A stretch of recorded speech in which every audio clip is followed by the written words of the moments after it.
Welcome back. 38 minutes after the hour. A Ferguson police officer is critically injured during protests on the 10-year mark of Michael Brown's death. Our NewsNation affiliate Laura Simon is live outside the police department in Ferguson with an update on that officer's condition. Laura, good morning.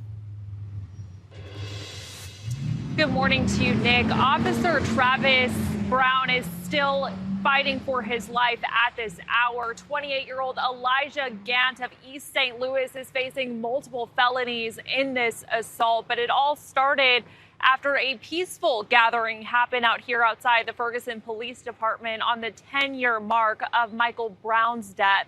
And we're finding out more about Officer Travis Brown this morning. He had been working here at the department since January of this year. And prior to that, he was working for the St. Louis County Police Department. He was actually working there back in 2014 when Michael Brown's death happened and the protests that followed that.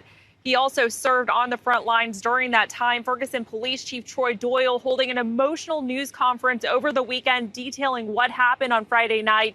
He says his officers blocked parts of the road outside the police department with patrol cars, allowing for this peaceful gathering to happen. We understand about 40 people were out here at the time, but when some protesters broke and stole a large section of fencing out in front of the police department, the chief authorized his officers to move in and start making arrests. And during that time, police say Gant charged at Officer Brown and knocked him down. He fell backwards, hitting his head on the pavement and suffered a serious brain injury. Chief Doyle says 2 other officers suffered minor injuries in this. St. Louis County Prosecutor Wesley Bell's office issuing charges against Gant. He faces multiple felonies, including first-degree assault and resisting arrest. And we spoke with Bell yesterday after he visited with Officer Brown and his family. Bell sharing an update on his condition. It's a tough situation right now. I'm hoping we'll know something soon. But when you're dealing with these kind of injuries, not only is it touch and go, and we're praying that he'll make it, but if he does make it, what does that look like when you're dealing with brain injuries and things of that nature? So, this is just tough.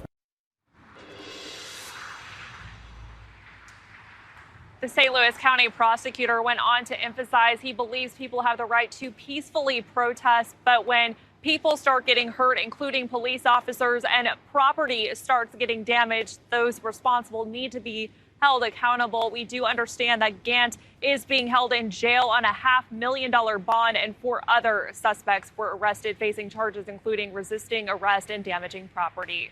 Reporting live here in Ferguson, I'm Laura Simon. Nick, we'll send it back to you. Laura, thank you so much.